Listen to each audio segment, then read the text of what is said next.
Vamos conversar agora pela internet com o Maurício Palma Nogueira, que é consultor, diretor da Agroconsult. Ele é também o coordenador do Rally da Pecuária, aquela expedição que percorre os principais centros de produção de carne bovina do país.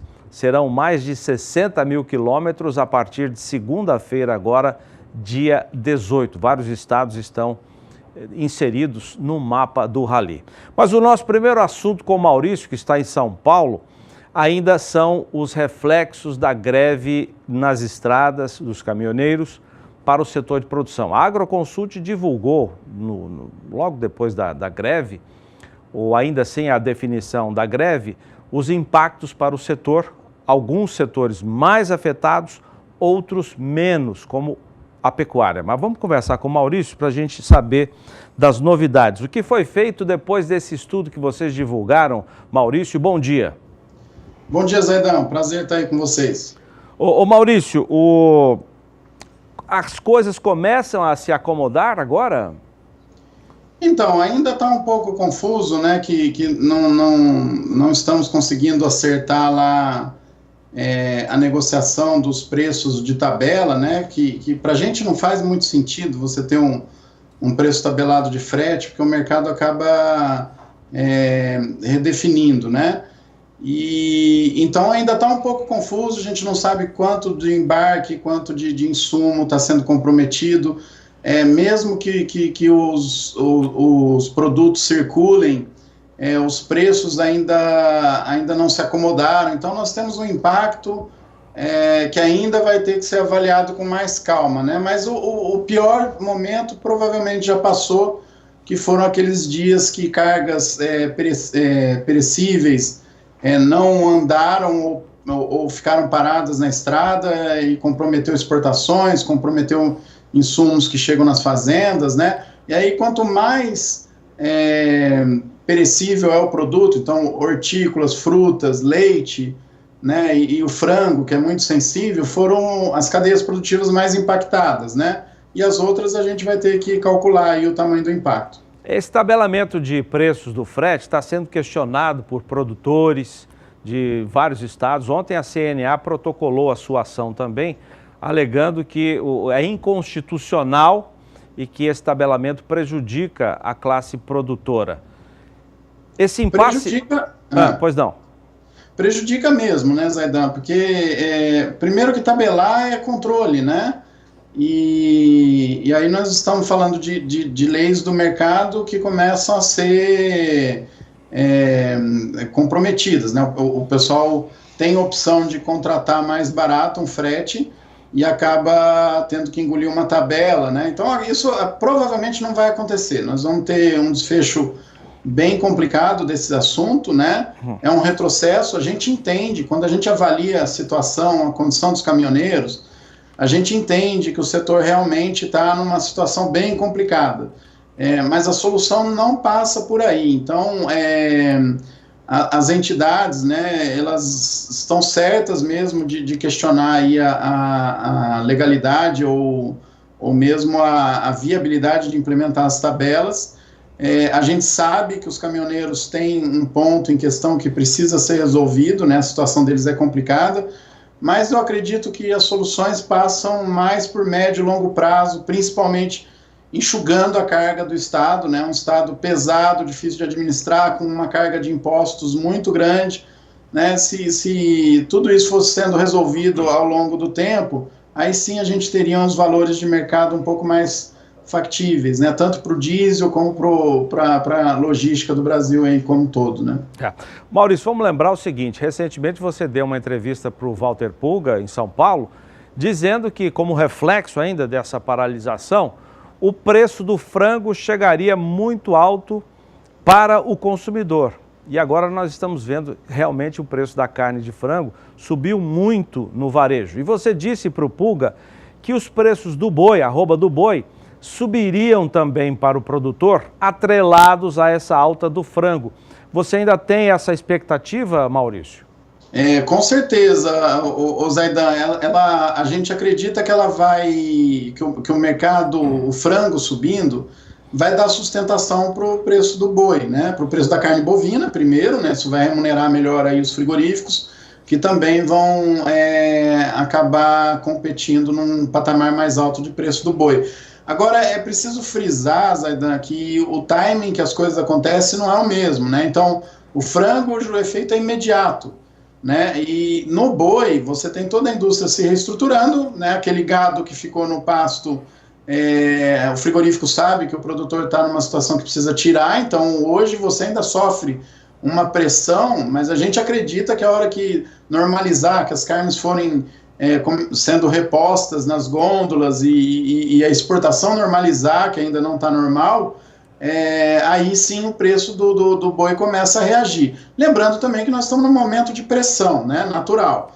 Então hoje o cenário para o ano a gente já trabalha com uma projeção num patamar um pouco mais alto, né, nós estamos esperando um pouco as definições todas para a gente estimar essa mudança de patamar do preço do boi, né? Mas claro que sofre esse impacto lá na gôndola, né?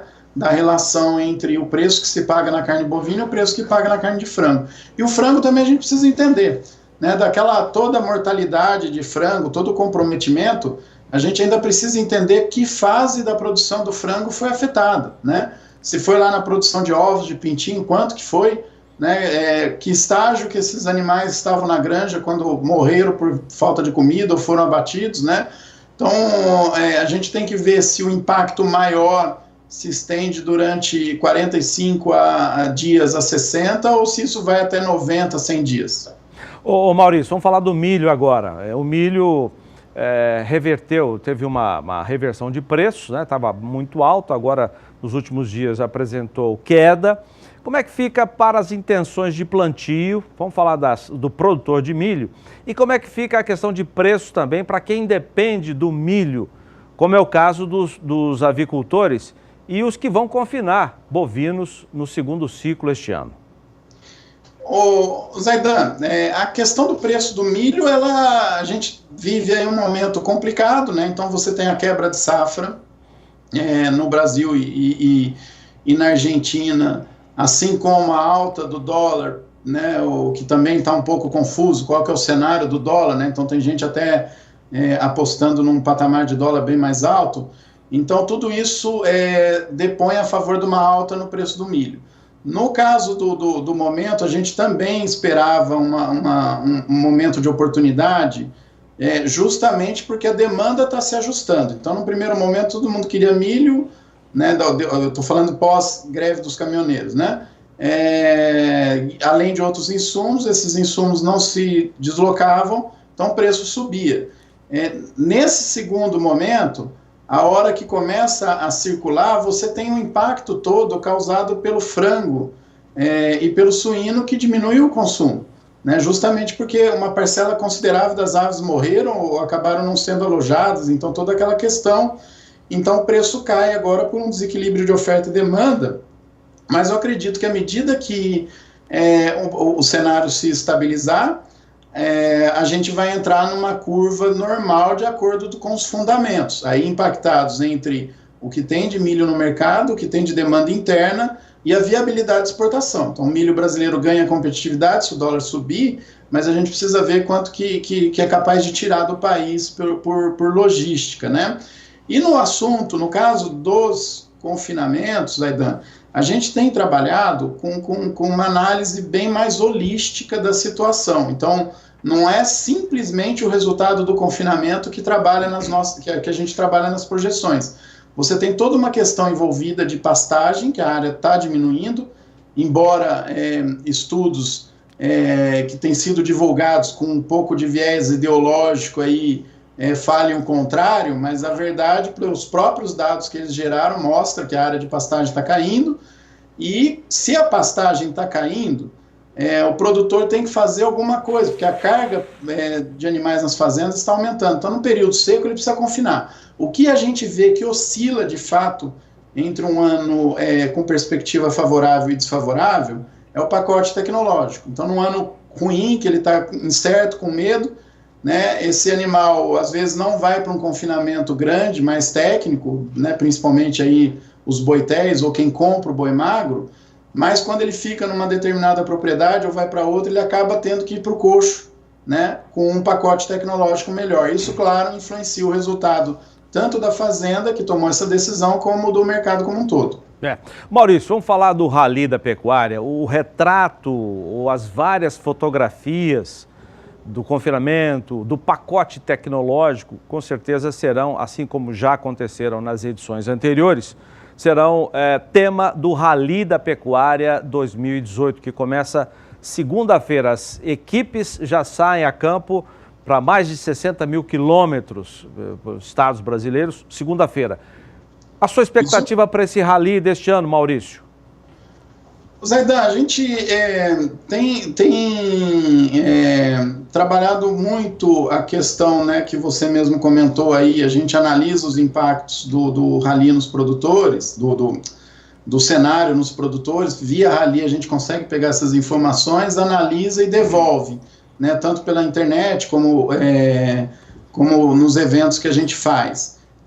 E nós temos notado ano a ano uma curva de crescimento do pacote tecnológico, que teve um tropeço ano passado, fruto de uma decisão mal tomada em 2016 da maioria. Então, o cenário de hoje, de 2018, é muito parecido com o de 2016, né? 2017 foi um ano muito confuso, muito incerto, e o que a gente espera ver, Zaidan, de diferença em relação ao que nós vimos no último ano, é que provavelmente a decisão desse ano do pacote tecnológico, né, e isso inclui também a decisão que foi tomada em 2017, ela seja mais madura, mais de médio e longo prazo do que foi a decisão tomada em 2016.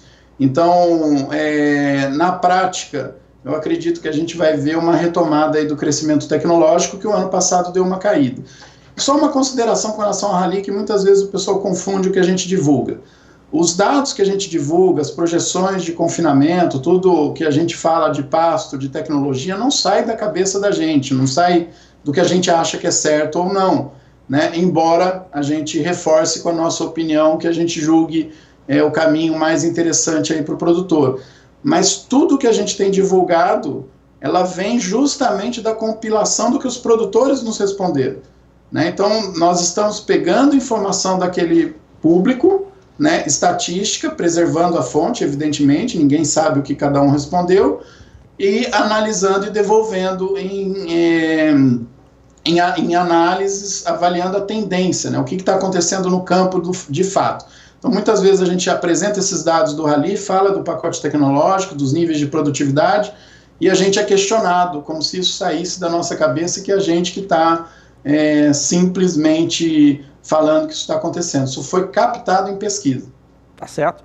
Ô Maurício, muito obrigado pela sua entrevista. Sucesso para você, sua equipe, perdão, no Rally da Pecuária a partir do dia 18, agora segunda-feira. Grande abraço, Maurício. Um grande abraço, Zaidan. Lembrando que entre o dia 26 e 30 de junho nós estamos aí no Mato Grosso do Sul. Legal, e já estamos preparando um espaço para você dar uma palestra que será transmitida ao vivo aqui pelo canal do Boi. Obrigado, Maurício.